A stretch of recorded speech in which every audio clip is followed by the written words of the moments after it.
Tanzania. Habari za majukumu, pole sana na kazi hapa ulipo. Leo tutaenda moja kwa moja katika vipindi vyetu vya hapa na pale. Tutakuwa na utaratibu wetu ule wa kuwa tunazungumza matatizo mbalimbali kuhusu na jinsi gani mimea ambayo tuliokuwa nayo inatuzunguka inaweza ikatusaidia vizuri zaidi. Leo napenda kuzungumza mmea ambao wa asili, mmea ambao uko katika mazingira mengi makubwa na kila kona sasa hivi. Nyumba 3, nyumba 5 uwezo ukakosa huu mmea.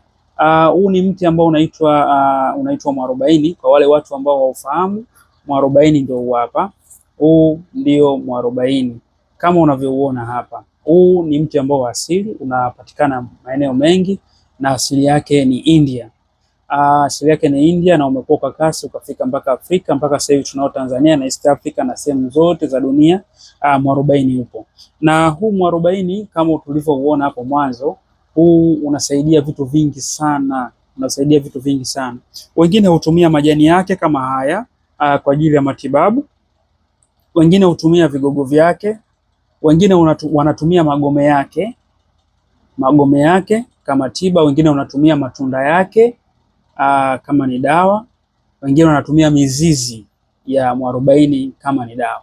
Sasa leo nitapenda kuelekeza kwa ujumla inakusaidiaje au inakupa kitu gani unapokuwa unatumia hii mwarobaini. Kitu cha kwanza unachokipata ukiwa unatumia mwarobaini nikupe hii inasafisha damu. Ukiwa na damu chafu, ukiwa unatumia hii mwarobaini inakusaidia kusafisha damu na damu kuwa bora zaidi. Lakini pia inakuwa inasaidia sana kuua bakteria. Wale watu ambao wana changamoto ya bakteria, magonjwa ambayo yanasababishwa na bakteria mengi, unapokuwa unatumia inakuwa inawasaidia sana kupigana na bakteria. Lakini pia sio bakteria tu, hata wale watu ambao wanapata fungus sehemu za siri, wanapata fungus sehemu miguuni, mikononi, sehemu yoyote unapata fungus, ukiwa unatumia hii mwarobaini inakuwa inakusaidia kutatua changamoto hiyo. Lakini pia hata wale watu ambao wanapata virus wanapokuwa wanatumia mwarobaini unakuwa unawapa nafasi kubwa sana ya kutatua hiyo changamoto. Lakini pia hata wewe ambaye una changamoto ya ngozi yako ina mikunyanzi, imekunja sana, ngozi yako haina mvuto, ngozi yako haiko katika muonekano mzuri, ukiwa unatumia mwarobaini unakuwa unakusaidia, unakuwa uko vizuri sana. Ngozi yako inakuwa inaimarishwa, inakuwa neutralize, inakuwa cells zinakuwa zinapewa uhai mzuri, zinapewa nafasi nzuri, zinaimarishwa vizuri na mtu anakuwa na muonekano mzuri sana wa ngozi. Lakini pia tuachane na hivyo, pia inasaidia kwa wale watu wenye matatizo ya tumbo, vidonda vya tumbo au tumbo linauma mara kwa mara, maumivu ya tumbo, gesi kujaa tumbo, mmeng'enyo mbovu wa chakula. Unapokuwa unatumia mwarobaini unakupa nafasi nzuri sana. Lakini pia sio hivyo tu, hata wale watu wenye changamoto ya kisukari cha kupanda, kisukari cha kushuka, unapokuwa unatumia hii inaenda kuboost kwenye insulin na kiwango cha sukari kinakuwa regulated vizuri. Lakini pia kinga ya mwili inapokuwa inashuka, unapokuwa unatumia mwarobaini unakupa nafasi nzuri sana ya kuweza kutatua kinga yako na kuipandisha kinga yako kuwa bora kwa juu zaidi. Lakini pia hata inasaidia kwenye changamoto za uzazi kwa jinsia zote.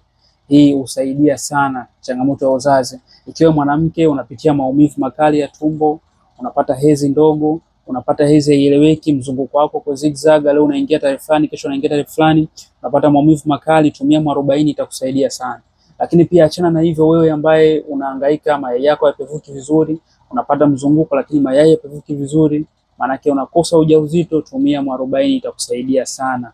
Lakini pia hata wale watu wanaume wale ambao ni changamoto ya nguvu za kiume, wakiwa wanatumia mwarobaini unakuwa unawasaidia vizuri, wanakuwa bora zaidi katika kuweza kufanya vizuri zaidi.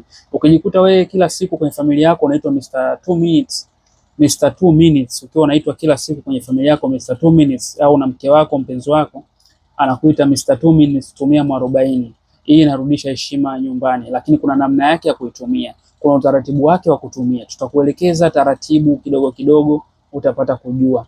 Lakini pia tunazungumzia pia wale watu ambao wanawake ambao wanapata changamoto ya harufu na uchafu ukeni, unanuka kama shombo la samaki, tumia mwarobaini, utakupa nafasi ya kufurahia itakupa nafasi ya kuondokana na hiyo changamoto ya harufu. Wanawake wengi au ndoa nyingi zinavunjika kwa sababu ya uchafu. Unajikuta mimi kila siku naambiwa nabadilisha mwanaume. Kwa nini? Kwa sababu akikutana na harufu mwanaume yote hawezi kubaki. Ni sawa sawa wewe mwanamke unakutana na mwanaume ambaye hana pesa, automatic utaondoka. Kwa wanaobaki ni wachache. Kwa hiyo hata hivyo kwa mwanamke, ukiwa unatoa harufu sana, jichunguze. Ukiwa unatoa harufu sana, wanaume hawezi kubaki. Hawezi kukaa sehemu ambayo kuna mkera, sehemu ambayo kuna msumbuko, unatoa harufu kali. Lakini pia tuzungumzie hata wewe ambaye una changamoto ya fizi na meno anauma mara kwa mara, fizi zinavimba mara kwa mara. Tumia mwarobaini, unakuwa unasukutua, inakupa nafasi nzuri sana ya kuweza kutatua changamoto zako. Lakini pia hii mwarobaini unavyoona, hii inatumika pia kwenye uzazi wa mpango. Ikiwa wewe unataka kuwa na mpangilio mzuri wa watoto wako, basi tumia mwarobaini. Kuna namna yake ya kutumia mwarobaini, lakini pia unaweza pia, kuna capsule tayari zishatengenezwa kwa ajili ya kujilinda na ujauzito ukiwa hautaki kuzaa kwa sasa hivi. Unatumia kwa utaratibu na maelekezo ambayo tutakuwa tunakupatia.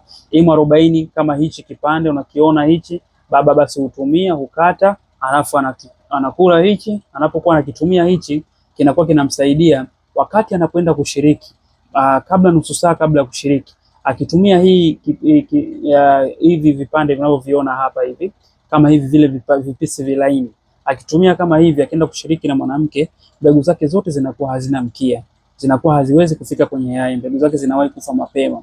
Kwa hiyo baba anashindwa kuweza kuweka ujauzito kwa haraka zaidi. Hata pia kwa wanawake pia tutawaelekeza mdogo mdogo. Unaweza kutufuata inbox kwa namba zetu zinazoonekana hapo chini. Hii mwarobaini usitumie kupita kiasi, au mwarobaini kama tiba usitumie kupita kiasi. Tumia kwa mwongozo ambao umepewa na daktari wako. Lakini pia hii haifai kutumia kwa mama mjamzito. Haifai kutumia kwa mama mjamzito kwa sababu inaweza ikaaboti mimba yake, inaweza ikatoa ujauzito wake. Lakini pia hii ni dawa ya asili. Ikitumika vizuri, basi mwili wako unakuwa katika ubora na katika mpangilio mzuri sana. Kwa unaweza ukacomment, unaweza ukalike, lakini pia ukatuambia kwa siku ya leo kupitia mwarobaini huu leo umejifunza kitu gani na unaonaje, na unatamani tuelekeze mti gani ambao unauona huko karibu na wewe. Mti gani ambao uko karibu na wewe unatamani tuuelekeze au tushare nao, tuongee nao, tuzungumzie kesho mti gani. Karibu sana kwenye comment. Pia unaweza ukalike, lakini pia unaweza ukashare. Usisahau pia kushare na mtu ambaye unatamani ajue faida kama hizi ambazo tumezungumza hapa siku ya leo.